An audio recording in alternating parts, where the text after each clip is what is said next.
j'avais envie de vous parler des glyphes et de la signification de leurs couleurs. Parce que ça vient nous raconter quelque chose aussi, la couleur des glyphes. Comme vous pouvez le voir dans le Tzolk'in, il y a 4 couleurs qui sont toujours dans le même ordre. Qui sont rouge, blanc, bleu, jaune, rouge, blanc, bleu, jaune, et ainsi de suite. Ça a une signification. Déjà, on va commencer par les glyphes rouges. Les glyphes rouges, c'est par là que commence le Tzolk'in. Les glyphes rouges sont ceux qui donnent le mouvement. C'est ce qu'on appelle les kin initiateurs, les glyphes initiateurs, les rouges. Leur dualité, ce serait connaissance-ignorance. Souvent, quand on porte un glyphe rouge, on peut avoir très envie de savoir, d'apprendre. Ou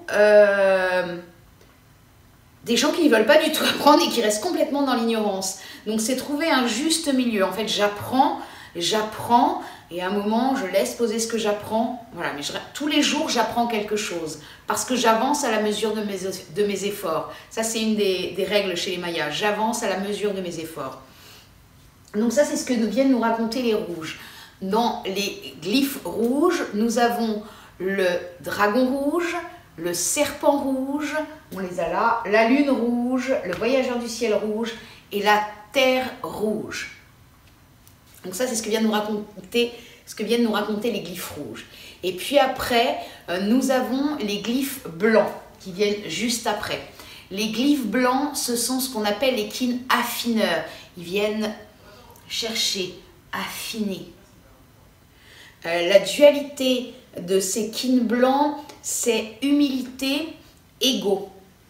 C'est-à-dire que quand on porte un glyphe blanc, on peut soit être démesurément dans l'ego, soit être dans une telle forme d'humilité. Le but, c'est d'arriver à l'humilité, mais ça peut être aussi être dans une telle forme d'humilité qu'on en arrive à l'inverse de l'orgueil, l'autre pièce de l'orgueil qui est « je suis trop petit, je suis nul, je me minimise, je m'auto-sabote ». Ça pourrait être la dualité des blancs. Chez les blancs, nous avons le vent blanc, l'enlaceur des mondes blanc, le chien blanc et le magicien blanc. Ensuite, on peut passer à la famille d'après qui est la famille des bleus. Les bleus, c'est ce qu'on appelle les kin transformateurs. On dit souvent que c'est les kin qui viennent chercher parce que c'est les transformateurs.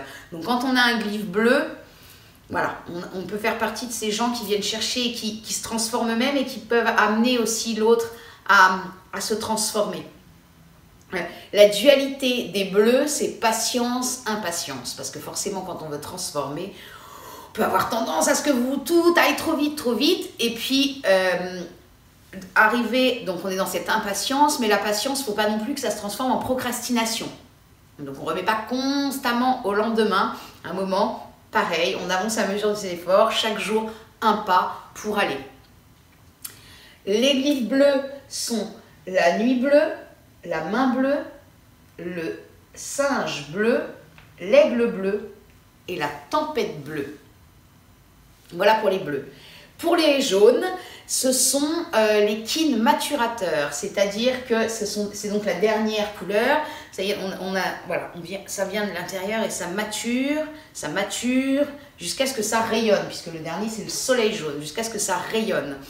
La dualité des jaunes, c'est souveraineté, esclavage. Donc la vigilance des jaunes serait de ne pas être esclave de l'extérieur et donc le but c'est retrouver sa souveraineté, mais il faut veiller à ne pas être dominant, à ne pas s'imposer. Ça c'est la dualité des jaunes. Dans les jaunes, nous avons la graine jaune, l'étoile jaune, l'humain jaune, le guerrier jaune et le soleil jaune. Voilà, là on a vécu ensemble la danse des glyphes. Qu'est-ce que leur couleur vient nous raconter, de ce qu'elles viennent apporter et de où sont leurs dualités. Je vous souhaite une bonne journée, à bientôt.